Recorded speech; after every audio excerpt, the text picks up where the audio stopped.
Muito obrigada, doutora. Doutora Alexandra também, foi maravilhoso. Nossa, muito bom falar sobre esses temas, Não né? sei se tem pergunta. É isso que eu ia perguntar agora. Tem pergunta? Alguém gostaria de perguntar alguma coisa, interagir? Sim? Fica com vocês.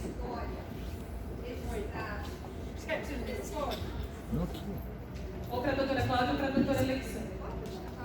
Alguma ação, homem, mulher, que a mulher assediou o homem?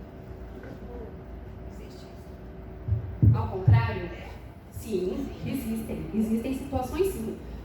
Qualquer pessoa, desde que envolva essa questão sexual, ela pode sofrer. E nos casos que a gente acaba tendo bastante de mulher para homem, é mulher mais velha para os homens mais novos. Tem bastante. Não chega no número de mulher é muito mais vítima, mas a gente tem sim, e tem nessa situação, a maioria dos casos que você acaba buscando, né?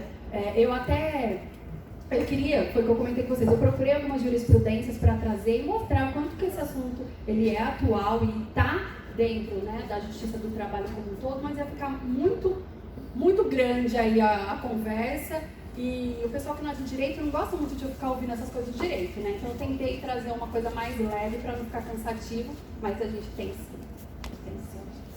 Mais alguma? Mais alguma? Não?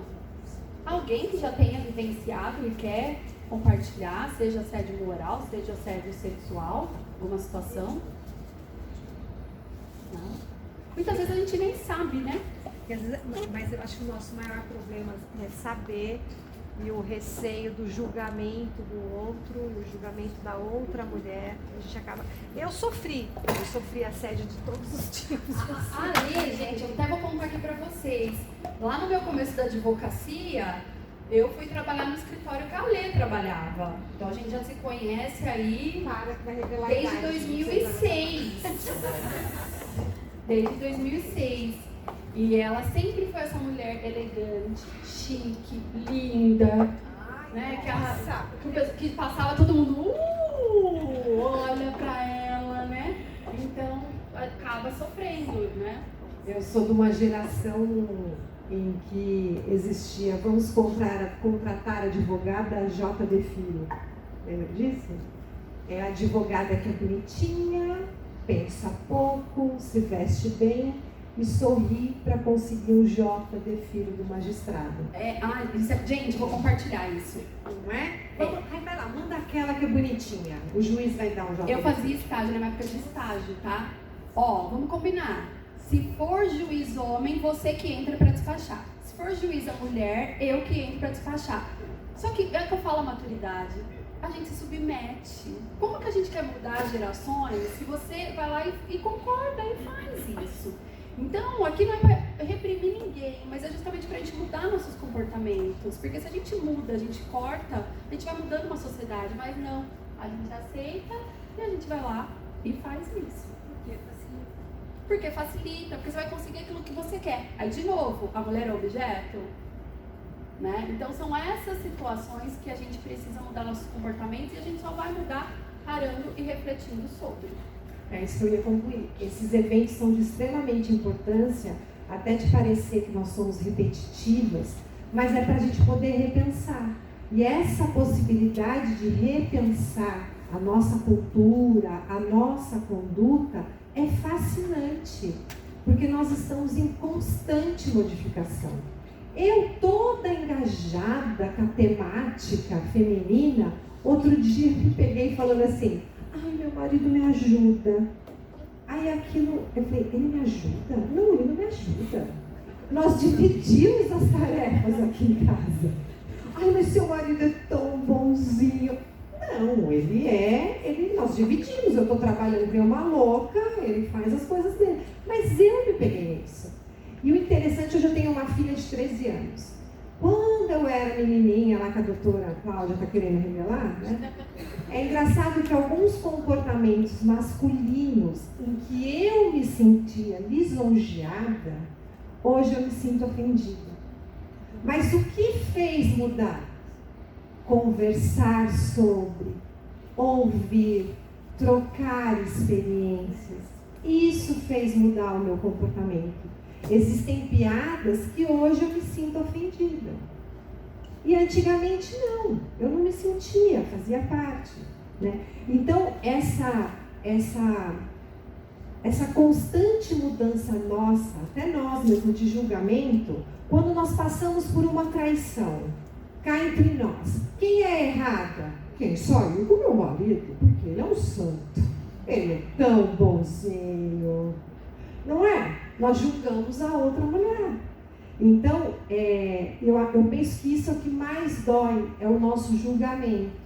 Outro dia no escritório, uma cliente, eu sou civilista, trabalho mais com a área de família, uma cliente falou para mim: nossa, doutora, a senhora deve estar calejada com tanta história, porque ela contando a história dela de divórcio. Eu falei: eu não me permito calejar, porque o dia que eu me permitir calejar, eu vou tratar a tua história com indiferença. E como a doutora Cláudia falou, cada uma se magoa e se chateia e tem dificuldade de lidar com uma questão de forma diferente. Cabe a nós julgarmos? Não.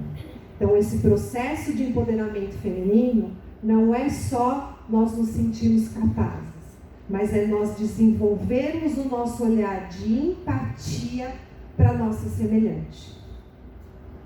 E parar de julgar com pequenas notas de jornais ou de internet. Precisamos ter acesso aos autos.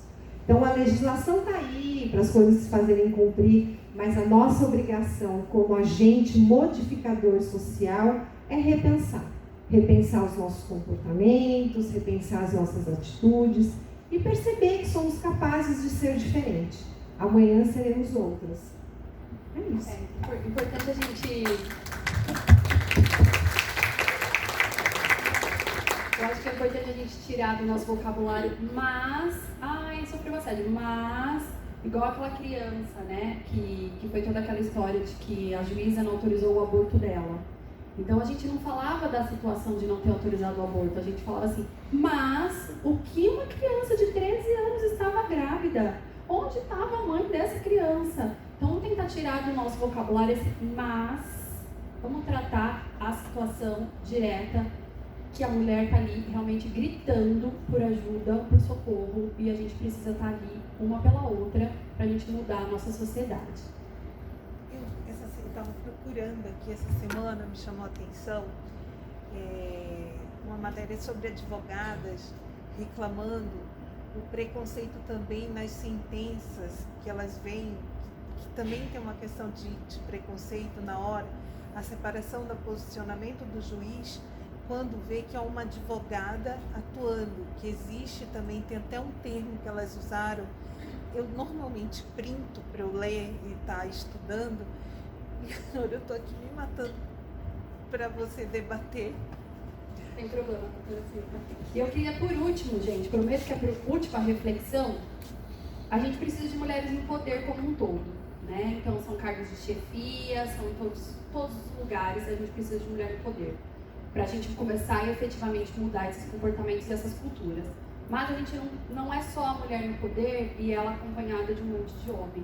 Então, vamos sim lutar por mulheres no poder, mas vamos trazer as nossas companheiras, as nossas aguerridas do dia a dia conosco. Quando eu olho a Câmara Municipal de Valinhos, que eu só tenho 2 vereadoras, por exemplo, me chateia demais, de 17. Quando eu olho, não vou entrar em detalhes, mas todos os outros ambientes de destaque, e você consegue contar nos dedos quantas mulheres estão ali.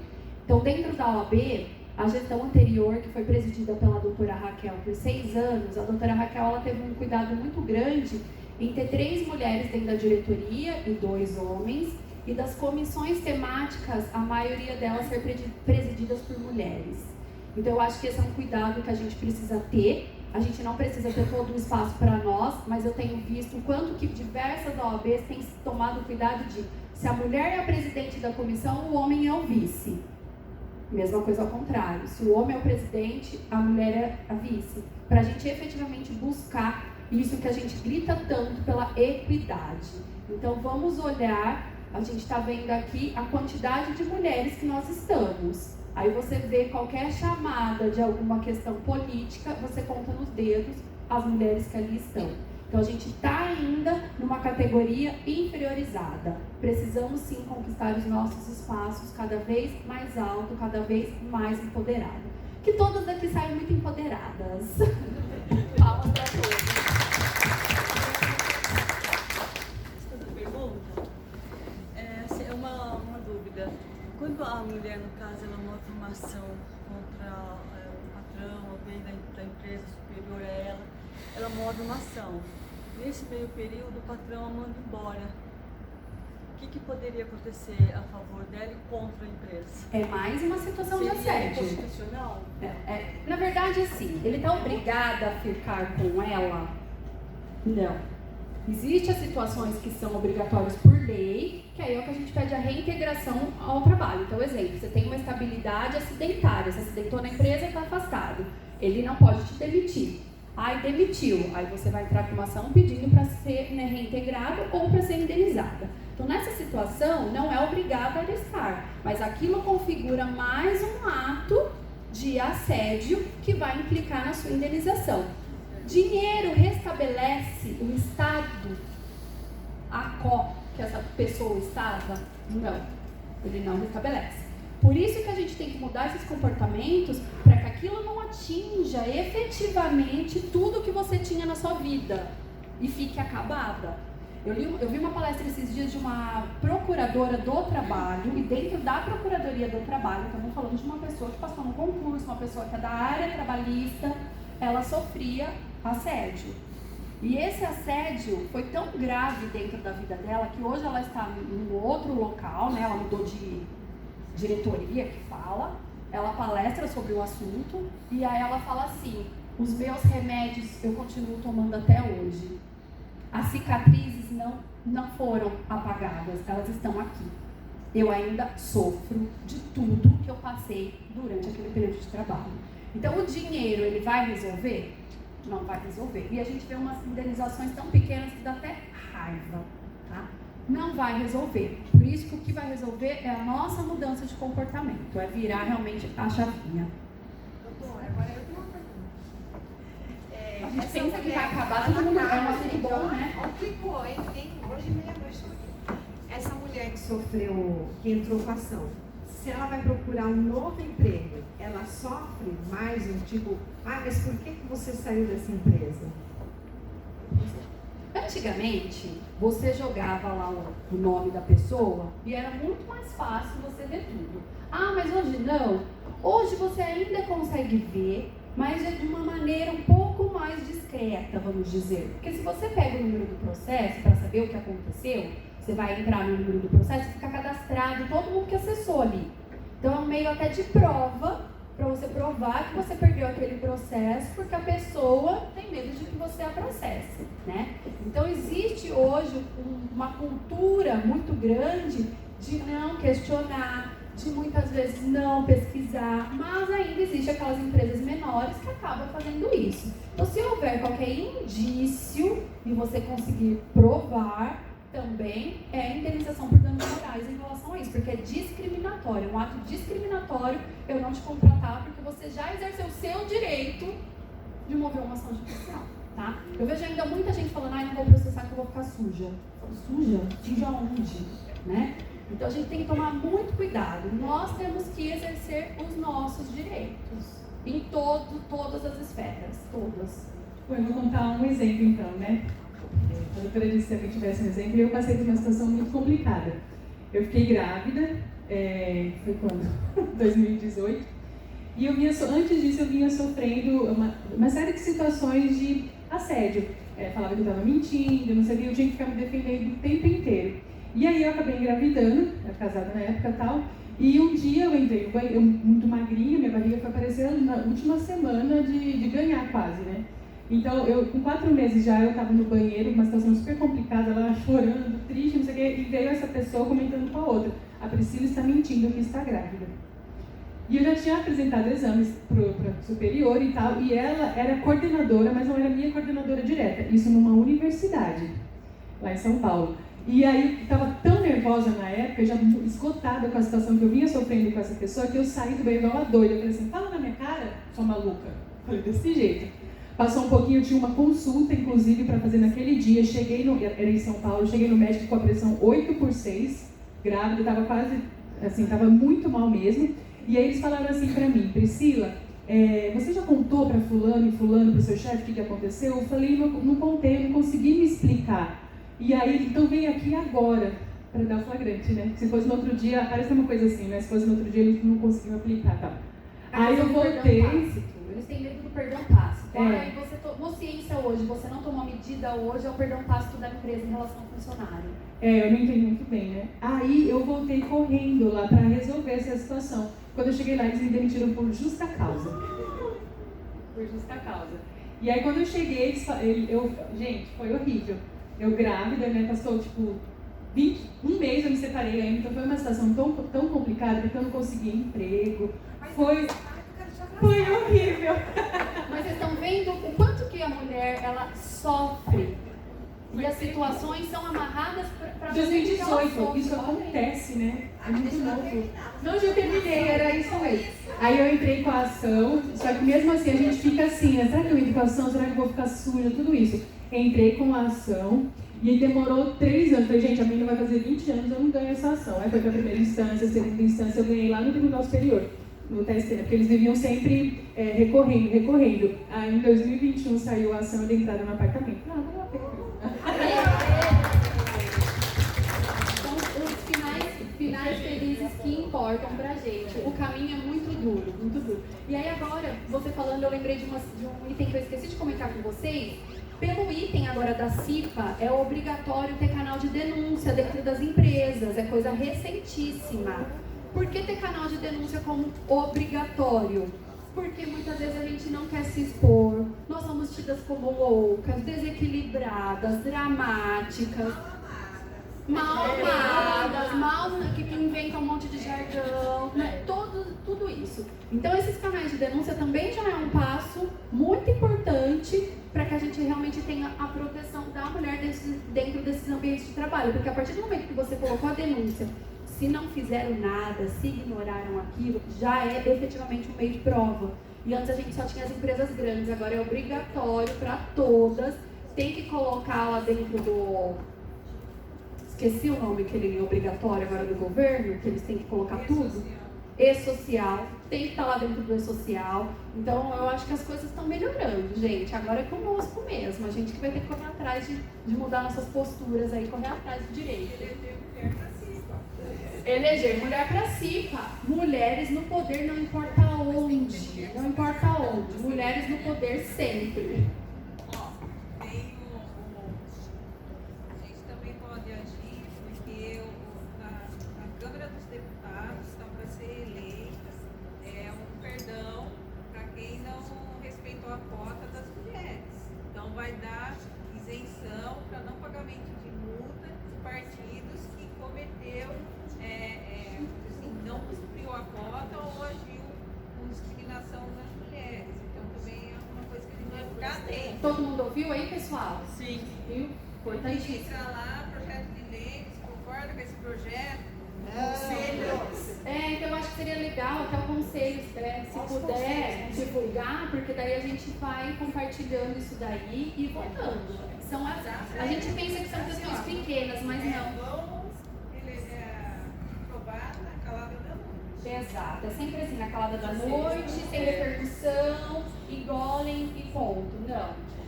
Bom, mas aqui em Valinhos a gente tem que começar a fazer a diferença. Lá em Paulínia temos que começar a fazer a diferença. Motivar essa mulherada. A Rosa já faz uma super diferença aqui, né, Rosa? Não pode ficar sozinha pra rua, não, né? Vamos todo mundo junto. Né? Qual que é o nome da sua colega aí? Marli. Marli, né, Marli? Não é nada de só vocês, vamos todo mundo. Eu tô começando agora, né? Logo já vai estar empoderadíssimo, igual. Mais alguém, pessoal? Eu ia fazer uma pergunta, mas era um pouco relacionado com a questão da prova, né? Porque muitas vezes, tanto o assédio moral quanto o sexual, ele é muito silencioso, né? Como que a mulher pode fazer para conseguir provas que sejam levadas em consideração? Porque muitas vezes, sei lá, alguém que presenciou não vai querer ir lá porque está trabalhando na empresa, né? Enfim, se puder falar alguma coisa desse tipo. É uma situação que é aceito também gravações. Então hoje tem sido utilizado muito. Então você vai engolindo aquilo, mas você arma realmente para pegar o agressor. Então você deixa o seu celular ali, sempre que você vai falar gravando, e é o meio de prova que tem sido mais utilizado, porque ninguém quer ir de testemunha, infelizmente. Em algumas situações, os juízes estão aplicando o que a gente chama de inversão do ônus da prova. Então há indícios, e aí faz com que a empresa tenha que provar que aquilo não aconteceu. Tá? Eu, enquanto advogada, eu não gosto de entrar com ações pensando na inversão do ônus da prova. Eu sempre tomo cuidado de ter alguma probabilidade ali de prova para que você não se aventure, que é o que a gente fala, não pode se ter ações aventureiras. Antes de 2017, quando você entrava com uma ação na Justiça do Trabalho, se você perdia, né, aquela história de não acontecia nada. Hoje, a partir de 2017, você pode ser condenado em custas, né, que é uma discussão que trouxe-se muito grande. Eu tenho, claro, as minhas ressalvas em relação a essa mudança, da questão pensando enquanto profissional do direito, né? Realmente tinha muitos colegas que entravam com ações que não tinham pé e não tinham cabeça. Mas pensando enquanto em relação à sociedade como um todo, eu sou contra, porque a gente tira a legitimação dessas pessoas recorrerem ao Poder Judiciário. Você está, assim, de certa forma, barrando o acesso. Então, a gente teve uma ação para ser declarado como inconstitucional essa mudança, e ela foi parcialmente acolhida. Então, hoje, o beneficiário da justiça gratuita, e aí eles consideram, hoje dá 3 mil e pouco. Então, quem recebe até 3 mil e pouco, você vai efetivamente conseguir essa justiça gratuita, você não vai ser condenado a pagar de imediato, fica suspenso. Se mudar a sua condição econômica, pode vir e cobrar de você. Fica suspenso por 2 anos, né? Então, ainda assim, você melhorou o acesso, mas você não está dando pleno acesso. Então, ainda assim, eu sou não. Da Justiça do Trabalho suspende por 2. Você reclama os últimos 5. Então, ainda assim, eles estão com essa questão que, de certa forma, para mim, está inibindo o acesso. E detalhe, como nada na justiça é unânime, há a maioria dos juízes que entende que basta você juntar a declaração de hipossuficiência para dar a declaração, falar que você não tem condição de pagar, tá? O que eu sou a favor disso dentro da esfera trabalhista. E aí a gente entra pro cível. O cível não, o cível você tem que realmente provar, você tem que juntar lá, né, seu imposto de renda, os últimos, o lerite, a carteira, extrato bancário e tal. Então aí lá eles têm todas umas regras mais, mas assim, por que eu defendo que na Justiça do Trabalho eu entendo que não cabe tudo isso? Tudo isso que eu falei para vocês, eu acho que ficou bem claro o quanto que o funcionário está numa situação inferior ao empregador. Então, se eu crio esse obstáculo, eu não estou conseguindo nem fazer com que ele se aproxime. Então, é por este motivo. É uma relação que já inicia com você muito abaixo. E aí a gente tem um exemplo aqui. Ela voltou achando que ia acontecer justiça, para a injustiça que ela tinha sofrido, ela sofreu mais uma injustiça reiterada, né? E, então, são situações que, se a justiça tão almejada criar obstáculos para ser buscada, a gente não vai mudar.